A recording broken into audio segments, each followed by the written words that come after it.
નમસ્કાર, વિશેષ વિથ દિનેશમાં હું દિનેશ સિંધવ.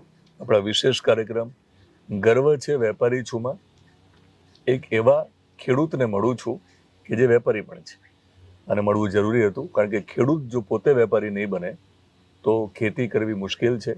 ખેતી ખોટનો ધંધો સાબિત થશે.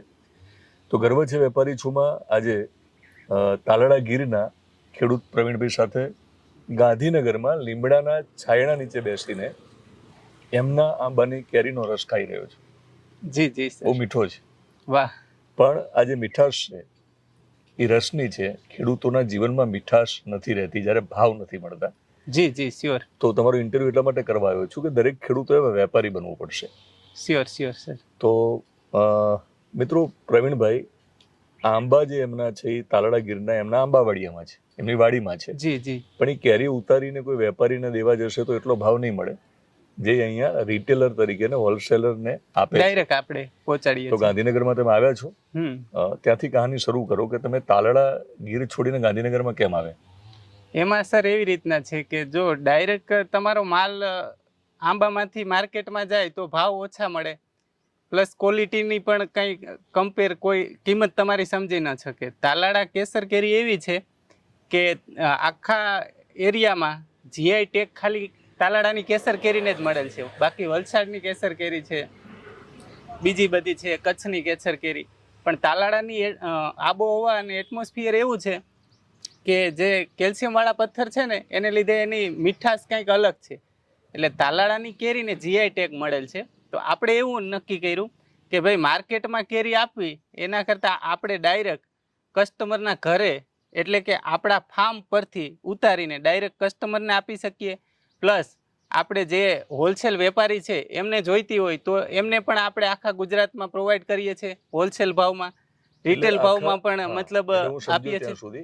તાલાળા ગીર એ તમારું વતન છે? જી જી. તાલાળા ગીરના તમારી આંબાવાડિયામાં પકવેલી તમે જે કેરી છે, જી જી, એ કેરી ગાંધીનગરમાં આવીને તમે એટલા માટે વેચો છો કે ગાંધીનગર, અમદાવાદ અને આખા ગુજરાતમાં અહીંયાથી તમે તમને ઓર્ડર મળે તો તમે સેલિંગ કરી શકો છો, એમના ઘર સુધી તમે પહોંચાડી શકો છો. આ કરવાના જે ફાયદા તમને અને ગ્રાહકોને છે સમજાવો. એક તો તમે કહ્યું પ્રમાણે સીધું આપશો. જી જી. એટલે ક્વોલિટી મેન્ટેન થશે, અને ગ્રાહકોને જે અસલી અને ઓર્ગેનિકના નામે જે ઘણીવાર બીજી કેરી અને રસ ખાવો પડતો હોય છે એમાંથી છુટકારો મળશે. કેવી રીતે સમજાવો? આપણે કેવી રીતના છે કે વાડીમાંથી કેરી જે ટૂંકમાં પોગરમાં આવી હોય કે કણે ચડેલી હોય ને એ કેરી આપણે ઉતારીને ત્યાંથી બોક્સમાં પેક કરીએ છીએ. એ ડાયરેક્ટ ગાંધીનગર, અમદાવાદ કે બરોડા ઓર્ડર હોય એ પ્રમાણે આપણે સપ્લાય કરીએ છીએ લોકોને, રિટેલવાળાને.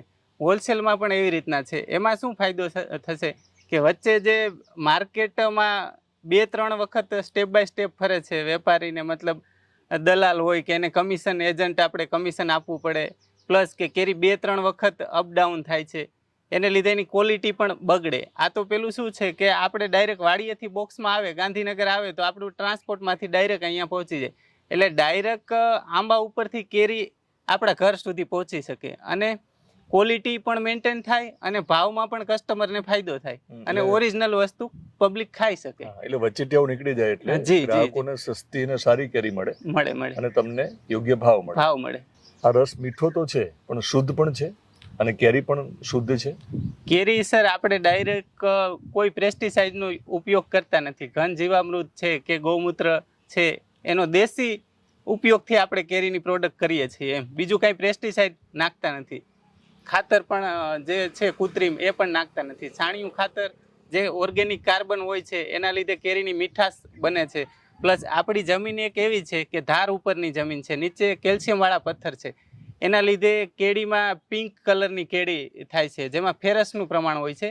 એ ખાવા માટે બહુ સરસ હોય છે. અને આપણી કેરીની ખાસિયત એ છે કે પાકી જાય પછી પણ એ બગડતી નથી એમ, એટલે એની ક્વોલિટી પણ એક નંબર બને છે. અને બીજું છે રસનું, તો રસમાં આપણે કોઈ પણ પ્રકારના કેમિકલ, એસએસ, સેક્રિન, ફૂડ કલર એવું કાંઈ આપણે વાપરતા નથી. આપણે ખાલી રસમાં પ્યોર કેરીનો રસ, કેસર કેરીનો રસ હોય છે તો કેસર કેરી, અને સ્વીટ વધારે કરવો હોય તો થોડી ખાંડ ઉમેરવાની, બાકી ઠંડા માટે થોડો બરફ, એવી રીતના આપણે મિક્સ કરીને જ આપીએ છીએ. બીજો કોઈ પણ પ્રકારનો એમાં કૃત્રિમ રીતે આપણે છેડછાડ કરતા નથી. કેસર કેરી તો તમારી પોતાની છે. જી જી જી. તાલાળા ગીરથી તમે આવો છો, ત્યાંના ખેડૂત છો તમે. હા. કેસર કેરી ઉપરાંત કઈ કઈ કેરીનું વેચાણ કરો છો અને કઈ કેરીનો રસ પણ વેચો છો? કેસર કેરી ઉપરાંત સાહેબ આપણે રત્નાગીરીમાંથી હાફૂસ કેરી મગાવીએ છીએ, એનું પણ હાફૂસ કેરીનું વેચાણ કરીએ છીએ, અને કેસર કેરીનો રસનું વેચાણ કરીએ, પ્લસ હાફૂસ કેરીના રસનું વેચાણ કરીએ, અને બીજી સુંદરી આવે છે લાલબાગ કરીને, એનું પણ એનો રસનું વેચાણ કરીએ છીએ. એવી રીતના કસ્ટમરને જેની જરૂરિયાત હોય એ પ્રમાણે, માનો કે લગ્ન પ્રસંગમાં કોઈને કેસર કેરીનો રસ જોઈએ તો આપણે એનો બનાવીને આપીએ, હાફૂસનો જોઈએ તો એનો બનાવીને આપીએ. કસ્ટમરની જેવી રીતના ચોઈસ હશે એવી રીતના આપણે રસ બનાવીને આપીએ છીએ, ને લાઈવ જ આપીએ છીએ. આપણે બનાવીને રાખતા નથી, લાઈવ એને જ્યારે જોઈએ ત્યારે બનાવીને આપવાનું, એવી રીતના આપણી સિસ્ટમ છે. બિલકુલ. તો મિત્રો, ગર્વ છે વેપારી છુમાં આજે તાલાળાના એક ખેડૂતને ગાંધીનગરમાં એટલા માટે મળ્યો કે કેરી જે છે એમની પોતાની કેસર કેરીને બાકીની બીજી કેરીનું વેચાણ કરે છે, રસ પણ વેચે છે. હવે તમને ખ્યાલ આવી ગયો છે. તો બાકીના ખેડૂતોને પણ એક અપીલ છે કે તમે પણ તમારું કેરી હોય કે પછી બાકીની કોઈ પણ જણસ હોય તમારી, એને તમે માર્કેટમાં આપવાની જગ્યાએ ગ્રાહકો સુધી પહોંચાડવા માટે આવા મહાનગરોમાં આવો, ઘર ભાડે રાખો, ઘર ભાડે રાખ્યું છે, અને લીમડાના છાંયડા નીચે બેસીને કેરી વેચી રહ્યા છે. તો ગર્વ છે વેપારી છુમાં. જ્યારે મળીશ ત્યારે આવા જ કોઈ એક વેપારી સાથે મળીશ, જેમાં એક ખેડૂત અને પ્લસ વેપારી પણ હોઈ શકે, જેમાં ખેડૂત વેપારીને પણ મળીશ. યુટ્યુબ ચેનલમાં જોતા હોય તો આપણી યુટ્યુબ ચેનલને તમે સબસ્ક્રાઈબ કરશો, ફેસબુક પેજ અને ઇન્સ્ટાગ્રામમાં જોતા હોય તો ફોલો કરજો. ત્યાં સુધીમાં હું રસ પી લઉં. Thank you.